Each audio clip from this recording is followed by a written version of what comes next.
A'udzu billahi minasyaitonir rajim. Bismillahirrahmanirrahim. Assalamualaikum warahmatullahi wabarakatuh. Alhamdulillahi rabbil alamin, wassalatu wassalamu ala asyrafil anbiya'i wal mursalin wa ala alihi wa sahbihi ajma'in. Allahumma salli ala sayyidina Muhammad, Allahumma salli ala sayyidina Muhammad, Allahumma salli ala sayyidina Muhammad wa ala ali sayyidina Muhammad. La ilaha illallah al-azimul halim, la ilaha illallah rabbul arshil azim, la ilaha illallah rabbus samawat wa rabbul ard wa rabbul arshil karim. A'udzu billahi minasyaitonir rajim. Minha khalaqnakum wa fiha nu'idukum wa minha nukhrijukum taratan ukhra. Sadaqallahul azim. Wa ba'du, alhamdulillah. Pertama dan selamanya syukur pada Allah Subhanahu wa taala. Yang saya hormati Tuan Pengerusi Surau Al-Munir, Ahli Jawatan Kuasa, Tuan Imam, Tuan Bilal, Muslimin dan Muslimat, ibu-ibu dan ayah-ayah yang dirahmati oleh Allah Subhanahu wa ta'ala. Alhamdulillah, pada malam ni kita dipertemukan lagi untuk kuliah maghrib di surau tuan-tuan. Mudah-mudahan pertemuan kita dirahmati dan diberkati oleh Allah Subhanahu wa ta'ala. Dan Alhamdulillah, apa khabar tuan-tuan? Semoga semua berada dalam keadaan sihat, sejahtera dan dijauhkan daripada benda-benda yang tidak diingini. Dan sekarang pun kes makin meningkat, jadi jagalah kesihatan, jaga keselamatan, patuhi SOP yang telah ditetapkan. Situ scan banyak, letak kepala je kan, scan tu pun kadang-kadang ada gak yang malas nak scan ni kan. Kalau tak mau tulis boleh scan kod tu kan. Jadi jangan ambil remeh benda-benda tersebut. Jadi sebab kadang-kadang benda yang dianggap remeh inilah yang suatu hari menjadi besar, menjadi satu yang menakutkan. Baik. Dan malam ni saya buat hadiah untuk tuan-tuan. Seperti mana yang saya maklumkan pada pertemuan yang lepas, wakaf untuk kain kafan, dan dah ramai orang wakaf. Dan saya pilihlah satu untuk surau tuan-tuan. Nanti habis maya isyak ni, saya bagilah satu kotak ni untuk tuan-tuan di surau ni. Bolehlah letak di mana-mana sebagai tanda peringatan. Ni satu kotak depan, nanti boleh bagi dekat tuan-tuan, boleh simpan di sini kan. Hadiah untuk tuan-tuan. Jadi tuan-tuan yang dirahmati Allah, malam ni kita membawa satu topik. Sebelum tu minta maaf lah tak pakai kopiah. Ya, baru nak tanya, mana kopiah Ustaz terlupa pakai ke apa? Tertinggal masalah dah. Tertinggal, lepas tu suruh kawan bawa, pakai kecil pula lah. Elok duduk di atas kecil, kita tak nampak smart pula kan. Tak buka lah kan macam ni. Sebab kadang-kadang orang nampak pelik kan, dia kata. Baru nak tanya, mana kopiah Ustaz? Ada dalam kecil. Ada kawan bagi tadi, dia bawa tapi kecil. Tak apa, saya letak di depan. Kita kepala saya 22. Hak ni 20 setengah ke 21, tak muat, ada tergantung kat atas macam topi hari jadi pula lagi jadi tak. Tapi tak apalah, yang penting kita dapat langsungkan kita punya kuliah pada malam ni. Baik. Malam ni kita bawa satu tajuk yang jarang dibincang. Bawa satu tajuk yang dia dekat. Dia bawa spare pula dah pada belakang. Cadang baru malam ni nak ceramah tak pakai kopiah, nak tunjuk rambut. Dia bawa pula satu-satu. Sikit mana boleh pakai. Aduh, baru cadang nak tunjuk rambut malam ni. Dia bawa mic pula lah. Live pula tu. Habis kena cut ni kat YouTube ni.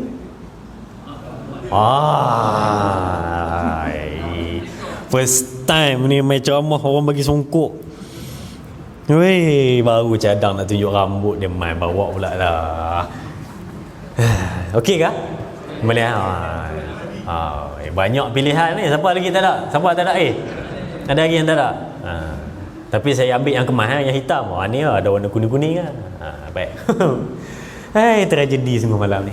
Baik, okey. Jadi tuan-tuan, sekali lagi saya sebut, malam ni kita buat satu tajuk yang jangan duduk sambung gelak lah. Kita berhenti itulah kan.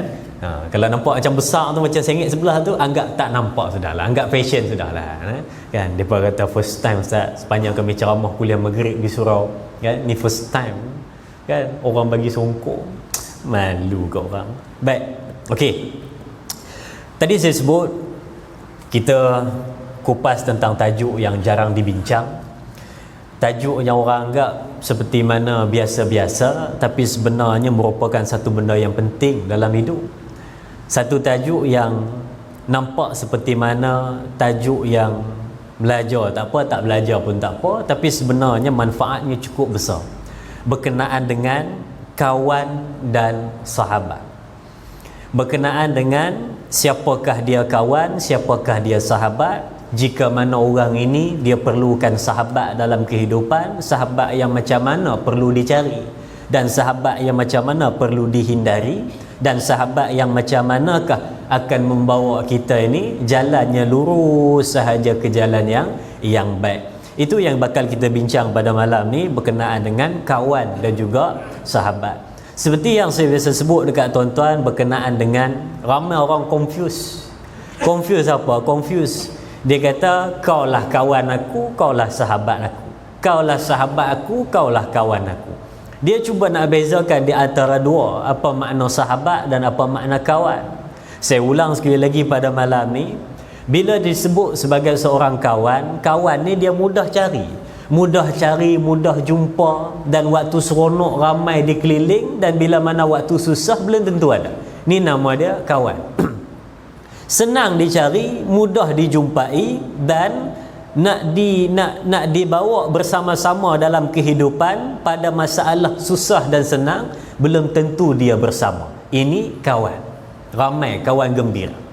Tapi bila disebut tentang sahabat, sahabat ni seperti yang saya sebut dulu, waktu kita senang, waktu kita bergelak ketawa, waktu kita seronok, kita tak nampak dia. Dia ada tapi kita tak perasan. Dan bila mana kita susah, dialah di antara orang yang paling awal memberikan tangan untuk menghulurkan bantuan ketika mana kita memerlukan. Ini nama dia sahabat.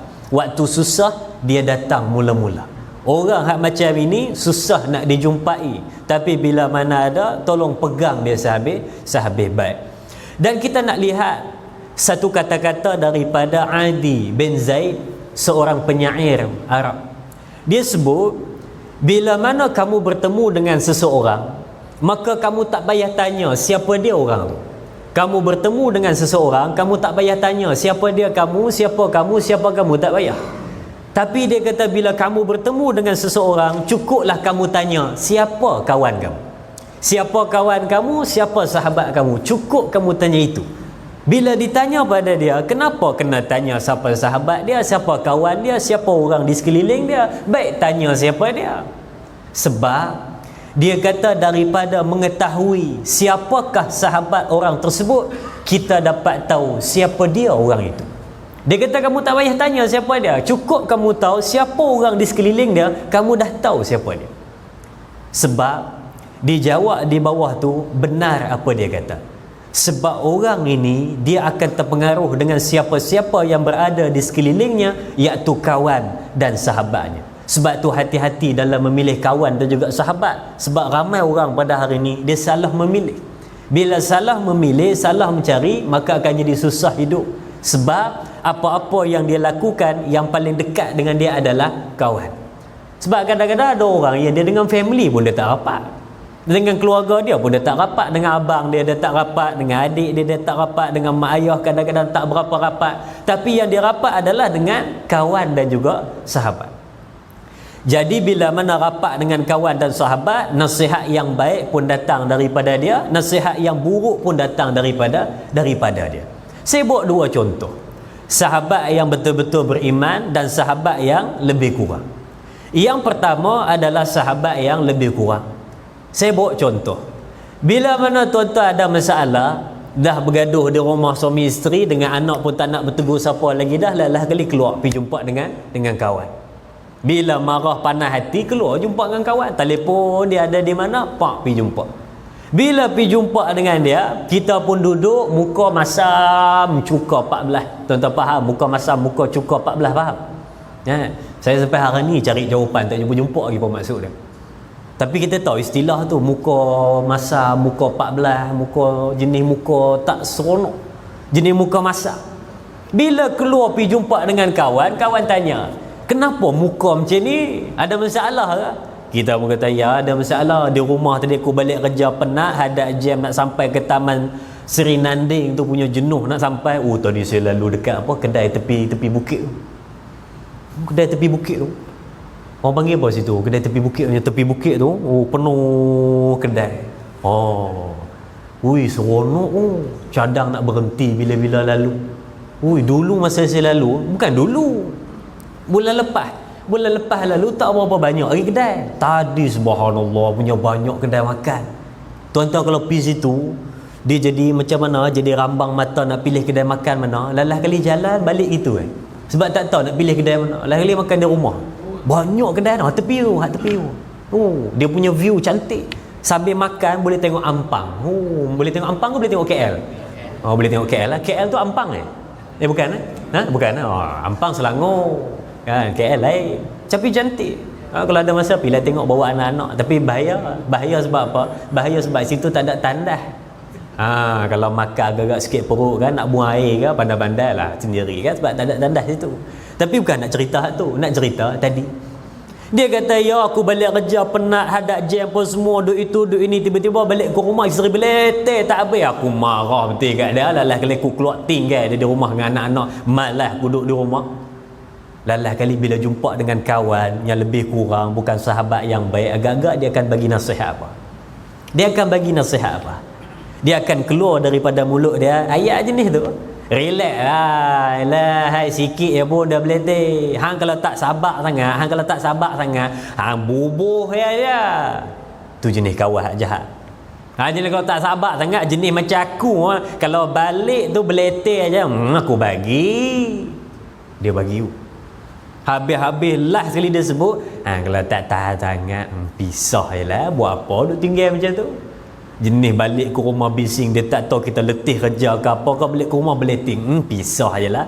Ni kawan hak jenis jahat. Tapi kalau kawan hak jenis baik, kawan hak jenis perangai elok, kawan hak jenis beriman, kawan hak jenis bagus punya sahabat, bila jumpa dengan dia kita ada masalah, lain bunyi dah. Bila dia jumpa dengan kita, dia tengok muka kita lain, selalu jenis senyum.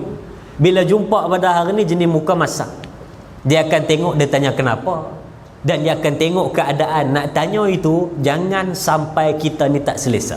Dia tengok, dan bila mana dia tanya kenapa, kita pun bagi tahu ada masalah itu ini dengan family. Dia akan bagi jalan yang terbaik untuk kita selesaikan masalah.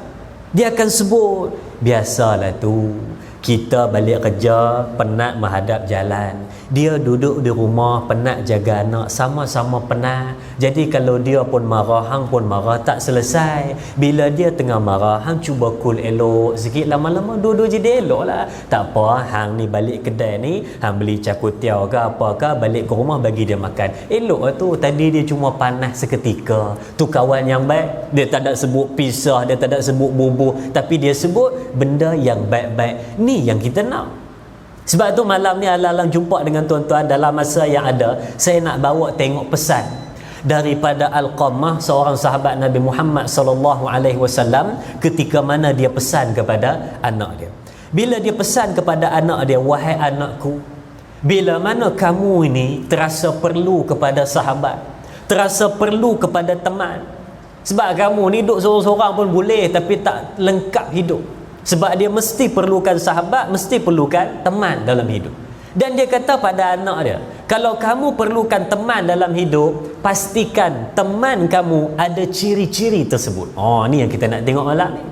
Sebab kita ni ramai kawan, tapi kita tak pernah cek kawan kita ni ada tak ciri-ciri tersebut. Dan bila mana kita nak cari kawan, tengok dia ada tak perangai macam ni. Dan kalau dia tak ada, jangan ditinggal, tapi ajar dia untuk dia dapat perangai tersebut. Dan kalau dia dah ada, maka peganglah tangan dia elok-elok supaya dia jadi kawan dunia dan akhirat. Baik sahabat, Dia kata di sini pesan Alqamah, yakni seorang sahabat Nabi SAW kepada anaknya, wahai anakku, sekiranya engkau berasa perlu untuk bersahabat dengan seseorang, maka hendaklah engkau memilih orang yang sifatnya seperti ini.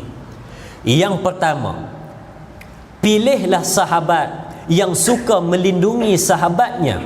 Dia adalah hiasan diri kita, dan jika kita dalam kekurangan, maka dia suka untuk mencukupi keperluan. Ini nombor satu.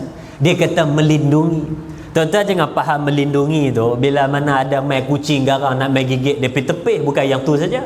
Jangan tuan-tuan faham bila mana dia ni kita berjalan ada anjing liar nak mai gigit, dia pergi halang daripada gigit, itu sahaja melindungi. Itu melindungi, tapi ada yang lain yang dia maksudkan. Yang dia maksudkan melindungi itu adalah, ingat, bila mana kita ni ada sahabat, kita ni suka bercerita.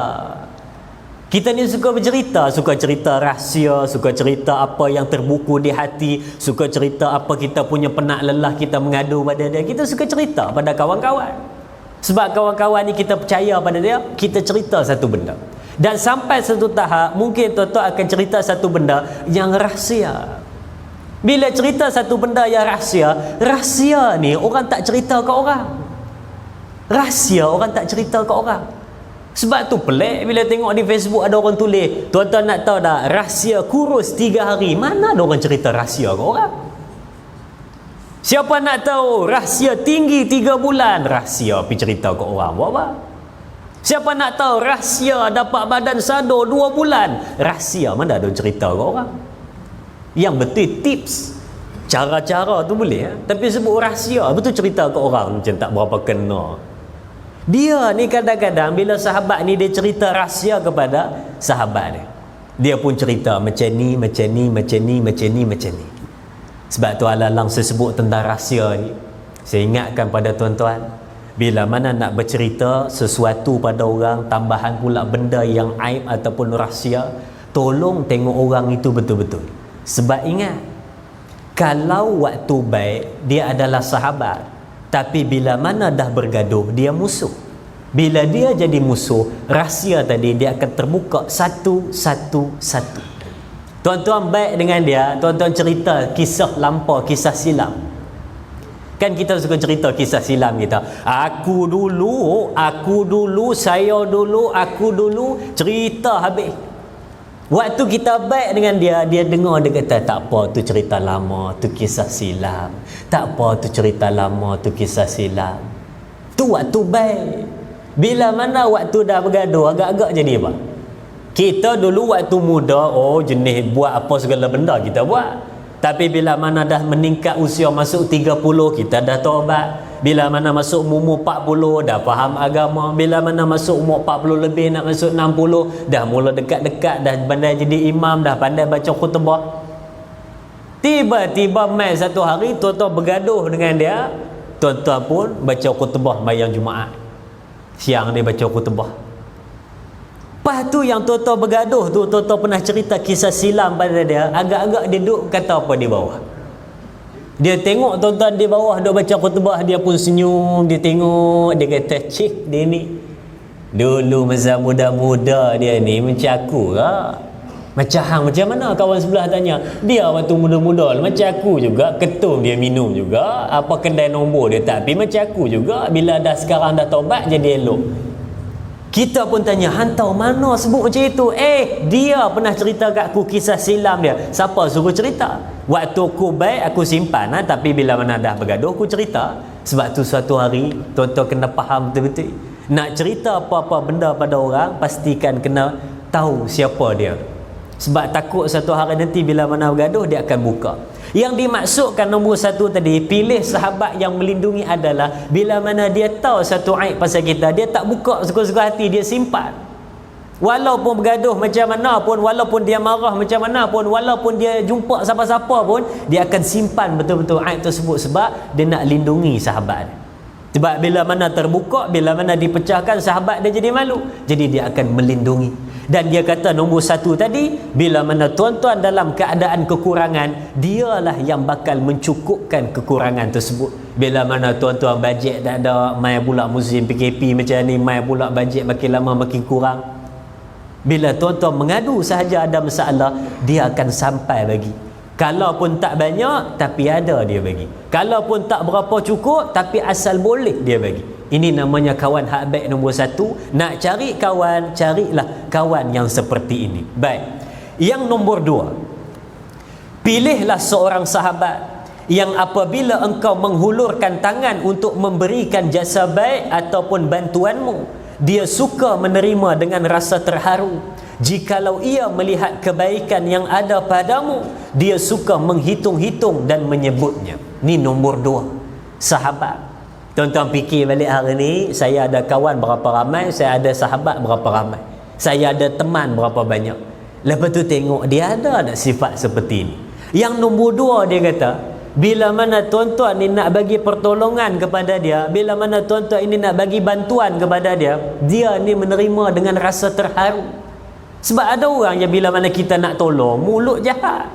Dia dah dalam keadaan susah, perlukan pertolongan. Bila mana kita nak tolong, ui, mulut kami, dia tayar pecah tepi jalan, tayar pecah tepi jalan. Lepas tu kita main naik motor, kita pun tanya pada dia, hey, tayar motor pecah ke? Tayar kereta pecah ke? Pecah. Tayar spare pula tak tahu di mana. Hari tu masa beli kereta rasa ada tayar spare, tapi bila tengok di belakang tak ada pula dah. Aduh, mana tayar? Tak ada. Lah kali tunggu mekanik tak sampai-sampai, tunggu kawan tak main-main. Yang main naik motor, kawan hak naik motor ni pun kata, hey, mai saya tolong, mai saya tolong. Kita yang jenis susah ni pun sombong ya mat. Kita kata tak payah, abang pun naik motor, macam mana nak tolong saya naik kereta? Tak payah abang. Abang ada kereta? Tak ada. Abang mana tahu nak buka tayar kereta? Saya ada kereta, abang ada tayar motor. Tayar motor dengan kereta tak sama bang. Hang pelekeh pula dia. Dia dah mai offer diri dalam keadaan nak tolong, dalam keadaan nak bantu. Apa salahnya sebut, boleh tak bawa saya pergi kedai depan tu? Mana tahu kita pergi tengok-tengok kau ada kedai kereta ke apa ke? Tak. Dia pelekeh kawan tu. Dia kata, abang pun naik motor, macam mana nak tolong saya naik kereta? Bukan boleh tarik, bukan boleh tolak. Abang buka tayar motor je selalu. Saya tayar kereta lain tau. Tayar motor 2 skru, tayar kereta 4 skru. Amboi. Ada orang jenis macam tu. Baru-baru ni saya terbaca dekat Facebook ke Instagram, saya tengok ada sahabat tu post. Dia kata jangan malu naik motor. Jangan malu naik motor. Sebab ada orang dia malu naik motor. Malu naik motor. Jenis bila mana naik motor jauh je parking. Jenis bila hantar anak sekolah naik motor jauh je parking. Ada pula hak lagi tragis tu. Anak-anak pergi sekolah, dia suruh mak ayah dia tinggal motor jauh, hantar dia pergi sekolah, dia suruh mak ayah dia berhenti jauh 500 meter daripada pintu pagar. Sebab malu naik motor main sekolah. Kawan-kawan semua naik kereta. Naik kereta, turun kereta, tutup pintu kereta, boom, tutup pintu. Yang dia main naik motor. Dia kata, abah, berhenti. Pasal apa? Sini dah, depan sana jam. Abah naik motor, jam apa? Dia kata, tak payah sampai depan jam. Bukan, dia malu. Sebab ayah dia hantar naik motor. Tambah pula motor ayah dia tu nombor pelik pula patah, tempat start pula ikat pakai getah, set mirror pula ada set mirror, cermin tak ada. Malu. Dalam raga penuh plastik. Ayah pula pakai pula selekeh. Dia kata tak payah, 500 meter berhenti daripada tempat pintu pagar. Tapi tuan-tuan kena faham, yang berhenti jauh daripada pintu pagar ni ada dua jenis. Yang pertama, sebab anak dia suruh berhenti, sebab anak dia malu nak berhenti depan pintu pagar.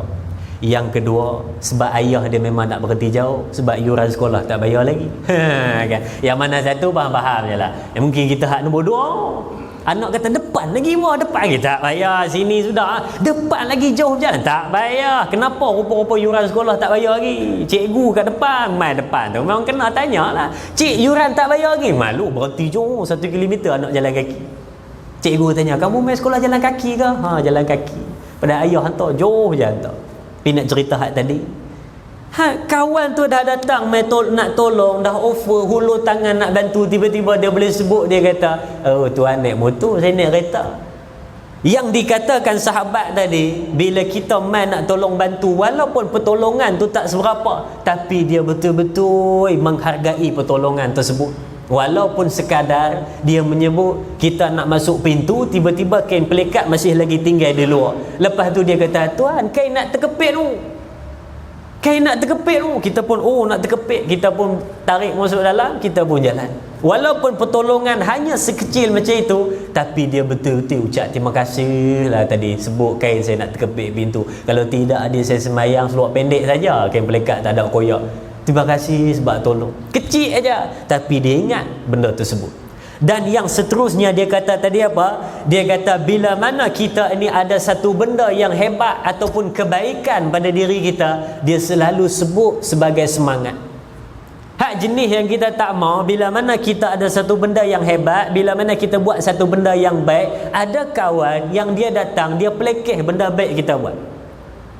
Sebab tu bila mana mai saja sambutan mak ahli hijrah, mai saja sambutan orang ni nak berubah jadi baik, bila orang ni nak berhijrah jadi baik, ada orang yang dia patah balik ke belakang sebab kawan salah satunya.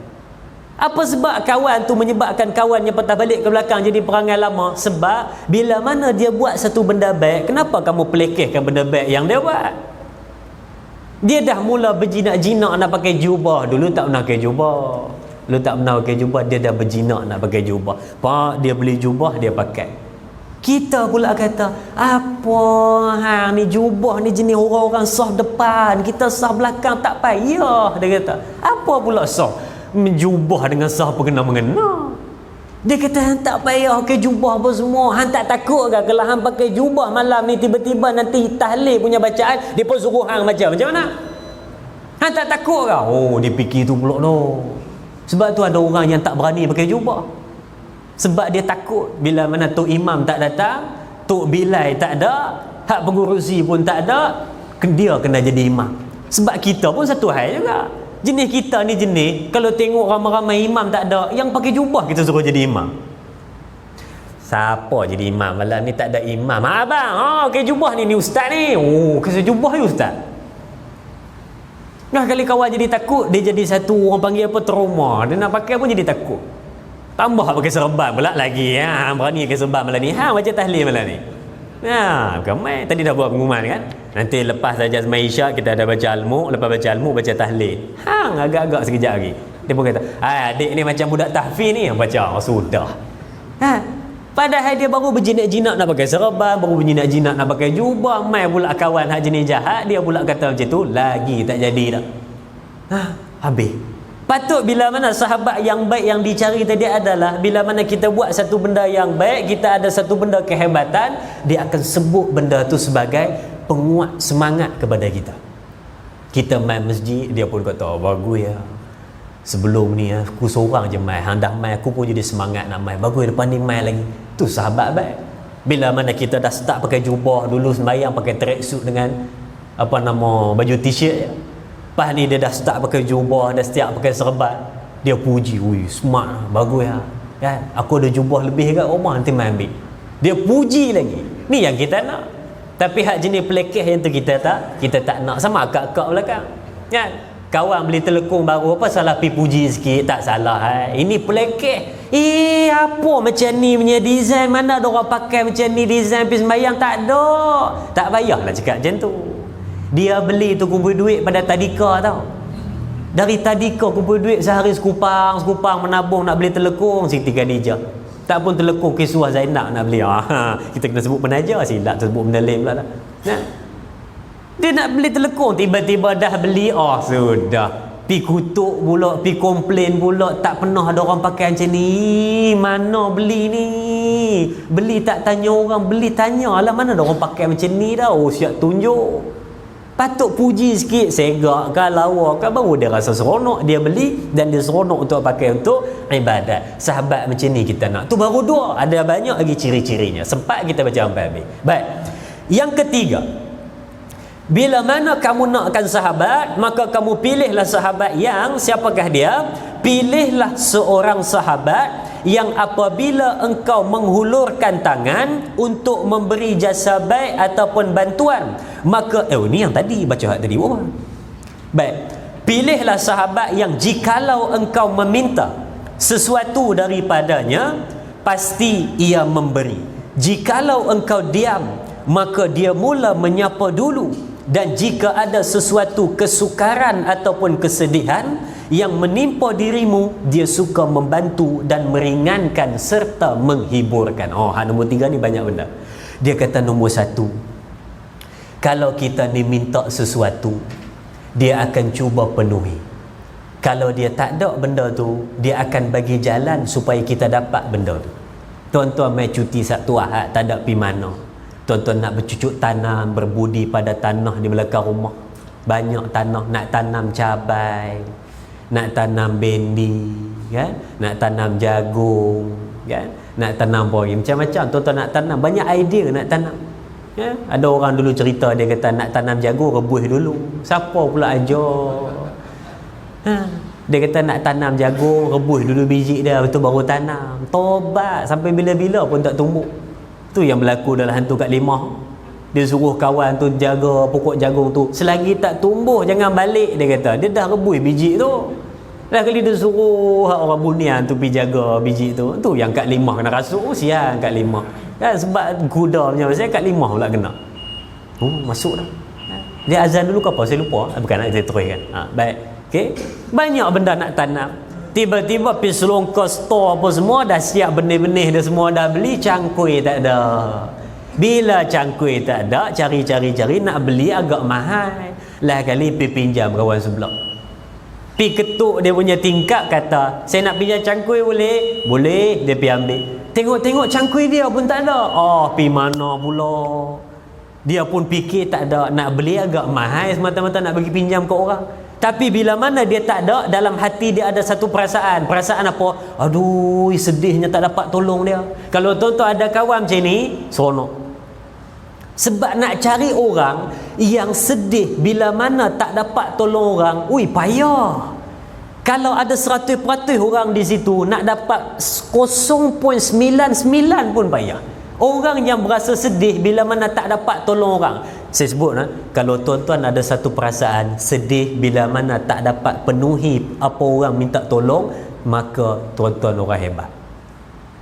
Saya rasa mesti ada ni di antara kita yang bila mana orang minta tolong, dia tak dapat penuhi. Boleh tak nak pinjam RM10? Saya tak ada duit ni nak beli minyak motor. Aduh tak ada duit pula doh. Macam mana nak bagi?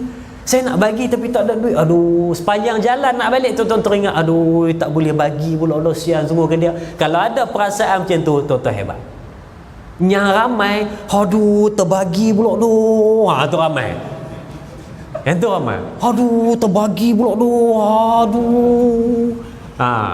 Duduk di kedai makan, tiba-tiba ada orang main jual tisu. Main jual tisu, pegang, main tongkat, bawa beg, bagi tisu. Bang, saya buta. Awak buta macam mana nampak saya kat sini? Mata hati. Ya. Bang, saya buta. Lain kali bawa tisu. Lepas tu, kita pun seluk. Allah, tak ada duit kecil. Kita cadang nak bagi RM1, tak ada. Paling kecil pun RM20. Seluk-seluk dah malu. Takkan keluar-keluar bagi macam tu. Mesti nak bagi duit. Seluk-seluk tak ada. Lalah kali bagi RM20. Terbagi RM20, dalam hati rasa apa? Aduh.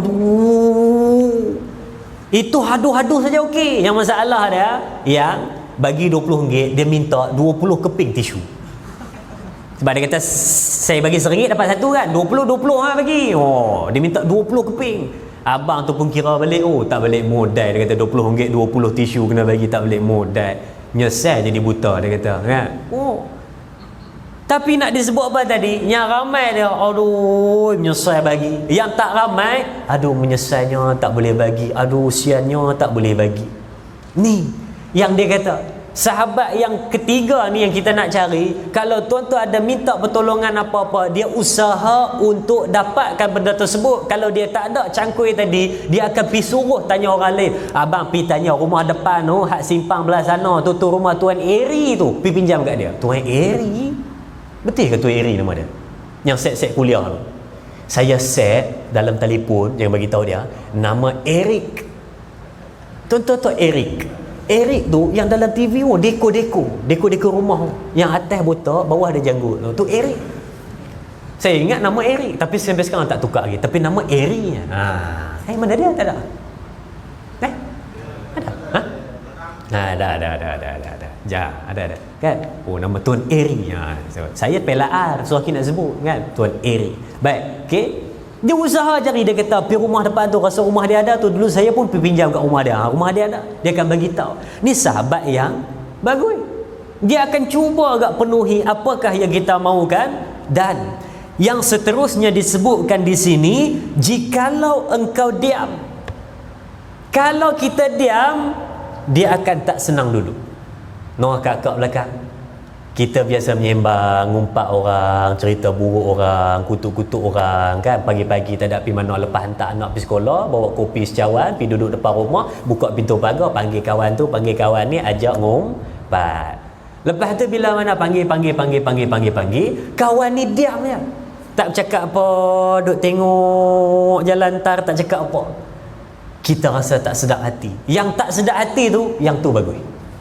Yang tak rasa apa, buat tak je. Pasal apa diam ni? Lantak ke dia? Ada masalah. Tapi balik ada masalah. Yang tu ramai. Yang tak ramainya adalah bila mana tengok kawan dia diam, dia usaha nak tahu apa masalah kawan ni. Dan bila mana kawan tu diam, dia dulu siapa? Bila mana kawan tu diam, dia dulu nak tanya apa masalah kawan ni. Rupa-rupa bila ditanya ada masalah, bila ditanya ada benda tak kena, bila ditanya ada benda tak kena menyebabkan dia sedih, menyebabkan dia tak seronok, sahabat yang baik dan susah untuk dicari adalah sahabat yang cuba menyelesaikan masalah tersebut, dan bila mana dia dah bantu untuk selesaikan, dia cuba untuk hiburkan sahabat tersebut. Dulu saya dah bagi tahu kat tuan-tuan, nak hiburkan orang 3 benda. Nak hiburkan orang 3 benda. Kalau 3 benda ni tak jadi juga, maknanya masalah dia betul-betul kronik. Nak hiburkan orang 3 benda. Tuan-tuan ada kawan dalam keadaan sedih, dalam keadaan tak seronok, nak hiburkan dia 3. Yang pertama, ajak dia makan. Ajak dia makan. Jaranglah orang kalau ajak makan dia tolak. Jarang sangat. Walaupun dia menangis macam mana pun, stres macam mana pun, menangis turun air mata sampai ke pipi, masuk dalam baju, keluar kaki, nangis tak berhenti. Kita pun kata sudahlah, sudah tak payah nangis lah, jom pergi makan. Jom. Dalam nangis tu ajak makan, jom. Mana ada jom pergi makan, tak mau, tak lalu, tak ada. Jarang. Ada tapi jarang. Kalau jumpa pun kadang sikit je, tak ramai. Yang pertama, ajak dia makan. Bila mana makan, dia kenyang, dia akan jadi happy. Sebab gendang gendut tali kecapi, kenyang perut senang hati. Bila senang hati, seronok. Bila lapar, tak seronok. Yang kedua, nak hiburkan hati adalah bagi hadiah. Hadiah tu terserah kat tuan-tuan nak bagi apa, tapi bagi hadiah menghiburkan hati. Dan yang ketiga, menghiburkan hati adalah buat jenaka. Buat jenaka yang boleh menghiburkan dia, bukan buat jenaka yang boleh mendapatkan penampar. Yang ramai sekarang ni jenis orang yang buat jenaka yang mengundang penampar. Yang kita nak adalah buat satu jenaka yang menghibur hati orang yang sedang hibur. Itu yang kita nak. Ini kawan tengah panas hati, buat pula lawak lebih kurang pula, lawak hambar pula. Memang kena. Lawak tak kena tempat. Itu 3 cara nak menghiburkan hati. Buat. Kalau tak jadi kat 3 ni, maknanya masalah dia memang betul-betul besar. Yang kita nak tadi adalah sahabat yang menyapa kamu bila mana kamu diam dan membantu menyelesaikan masalah kamu. Bila mana kamu ada kesukaran dan kesedihan, dia dulu yang datang meringankan beban serta menghulurkan bantuan dan menghiburkan kamu. Ini nombor 3. Baik. Yang keempat, sahabat yang dicari dan makin pupus di akhir zaman adalah, pilihlah sahabat yang jikalau engkau berkata, ia suka membenarkan. Dan jika engkau mengucapkan sesuatu, maka ia selalu berada di belakangmu. Dan jikalau engkau mengemukakan sesuatu persoalan yang berat, dia suka untuk mengusahakan, dan jika engkau berselisih dengannya, dia suka mengalah untuk kepentinganmu. Ni kena faham betul ayat ni.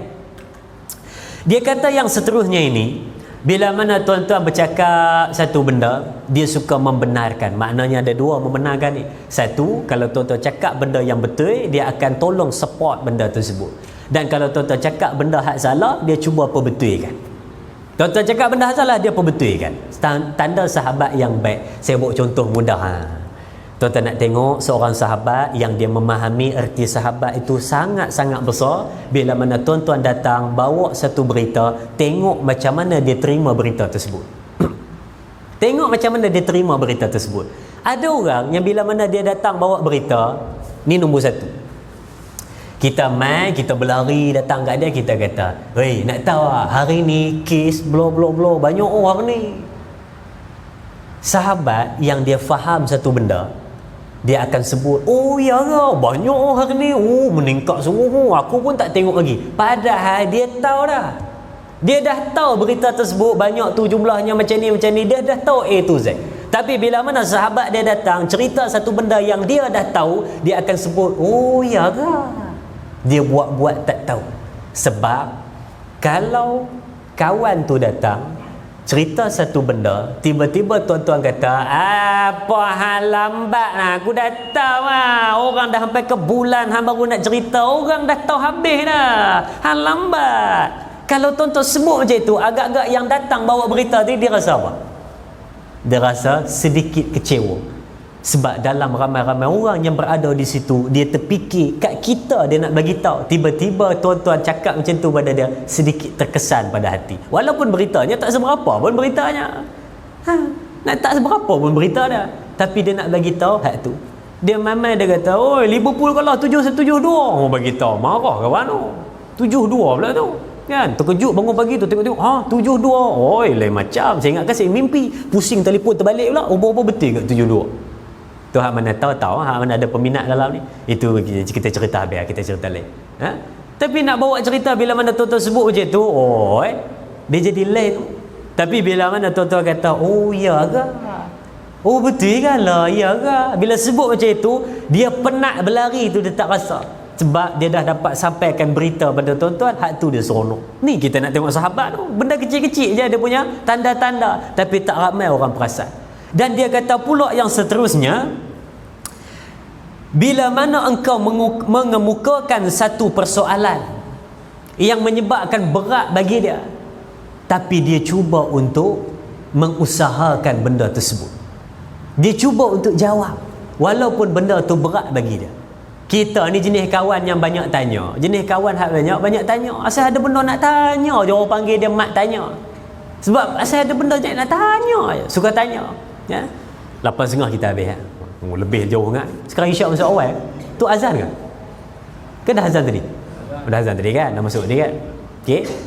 Dia suka banyak tanya. Jadi bila banyak tanya macam ni, orang kadang-kadang jadi rimah.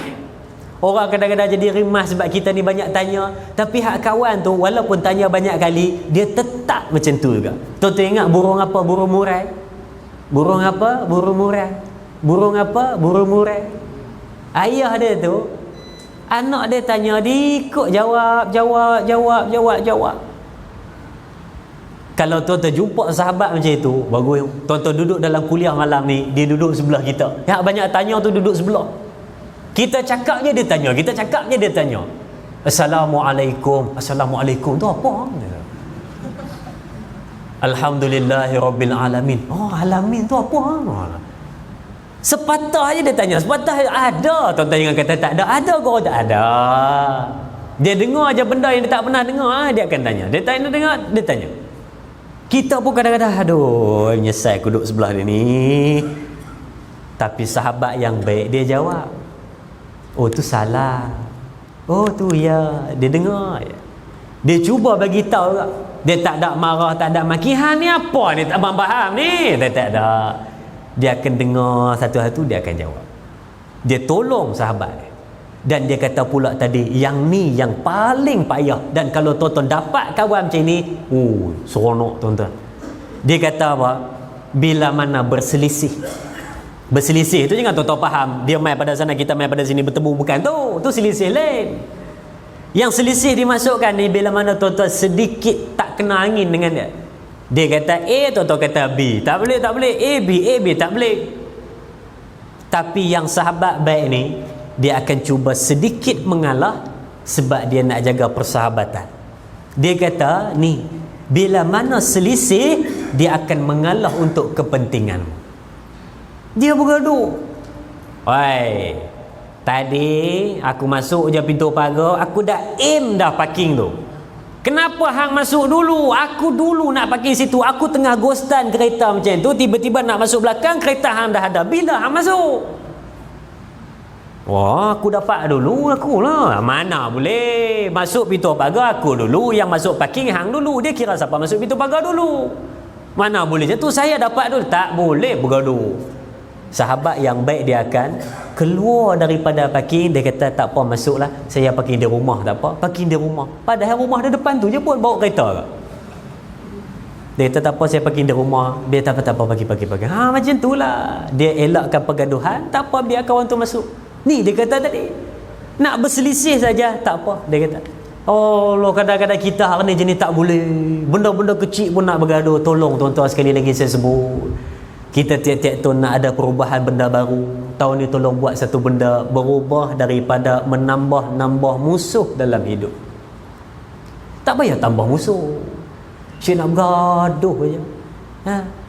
Sebab kawan tu pergi tanya resepi nak buat kuih pau pun nak bergaduh, tak payahlah. Kawan tu tanya macam mana nak buat kuih pau macam Kak Pah punya kuih pau kembung tu lain macam.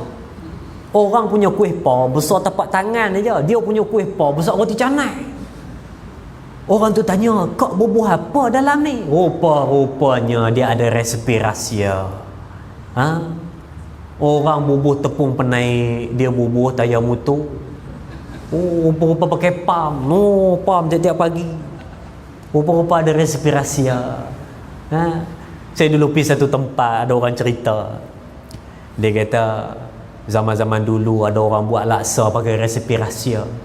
Dia kata, ustaz nak tahu kalau nak buat laksa, kuah tu nak bagi pekat, bukan bagi banyak ikan. Habis tu buah apa? Dia kata buah tisu. Dia kata ada kedai buah tisu. Dia kata di dalam tak ada kerja sungguh. Dia kata buah tisu. Lepas tu ada orang dulu-dulu suka buat dodoi. Tahu dodoi?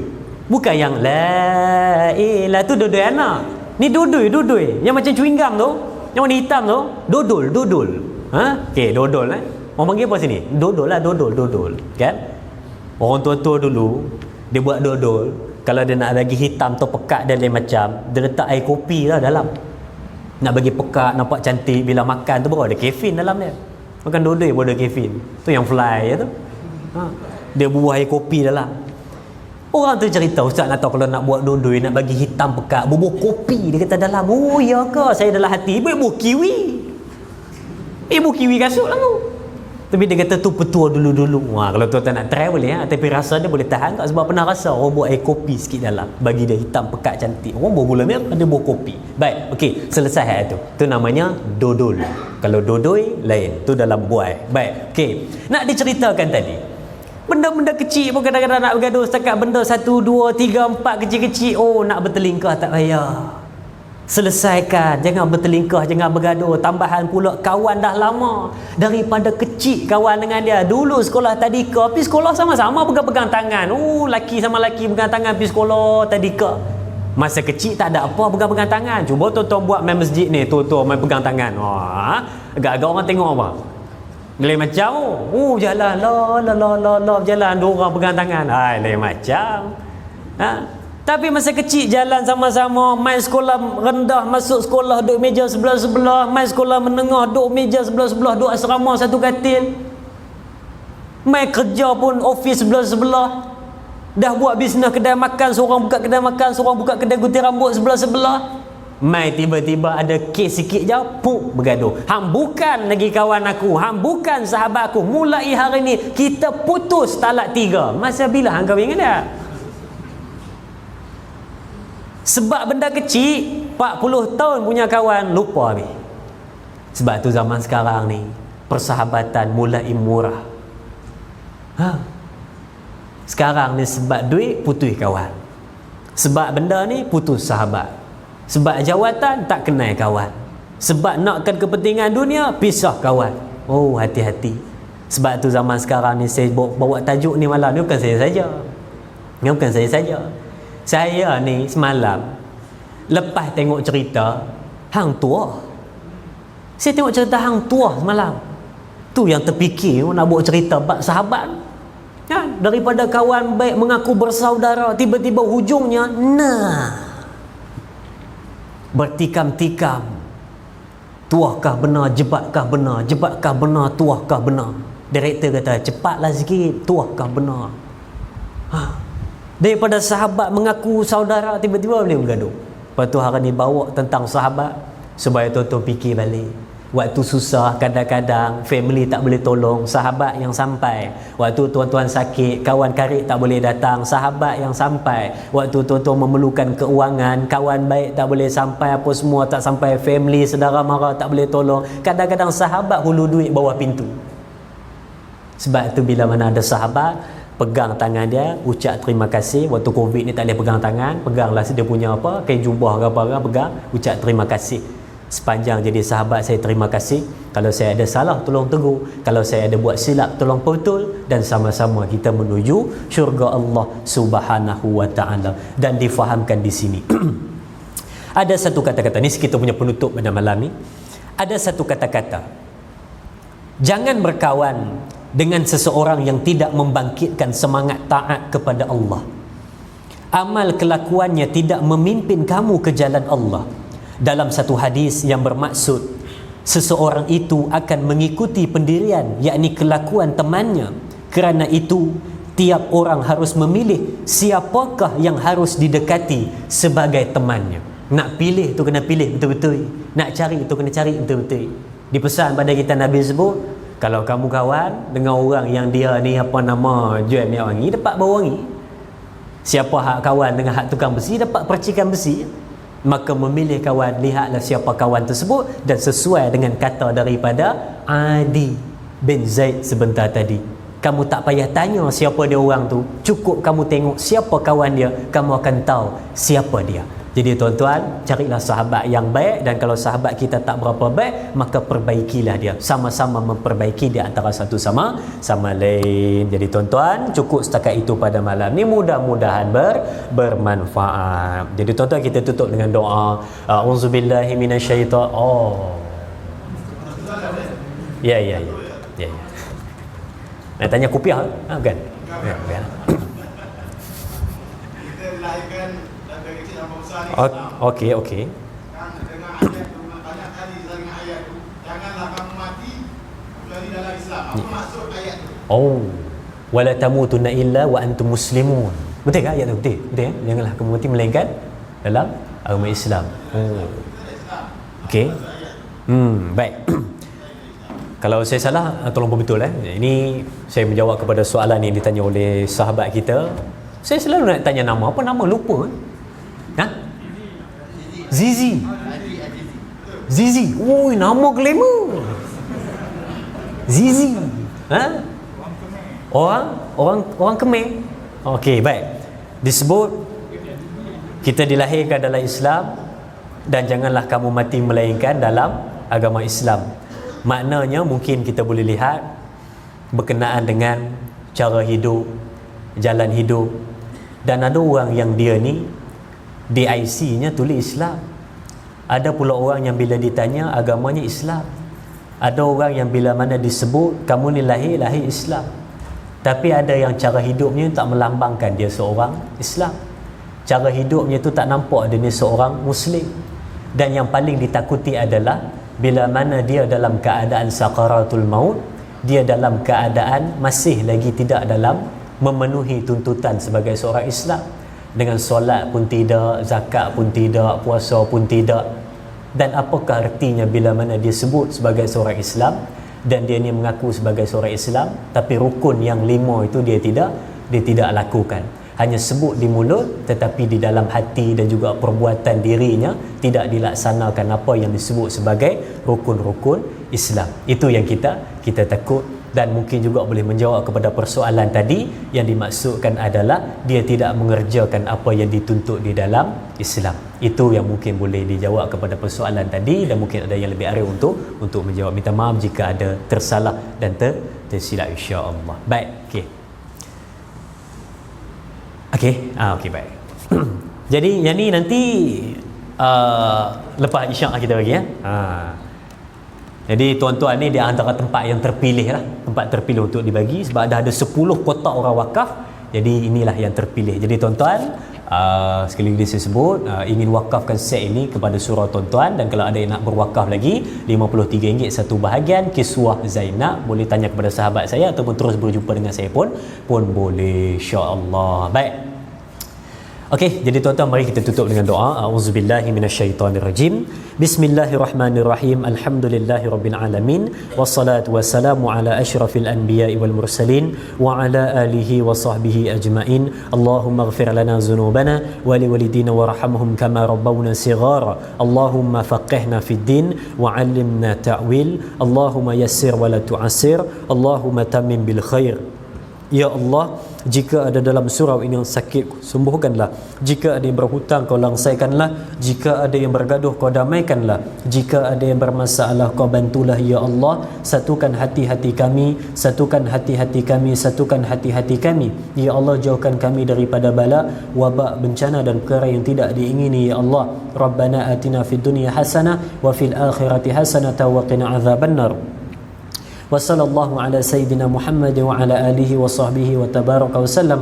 Walhamdulillahi rabbil alamin. Amin ya rabbal alamin. Minta maaf jika ada terkasar bahasa. Berjumpa lagi di lain masa. Sekian. Assalamualaikum warahmatullahi wabarakatuh.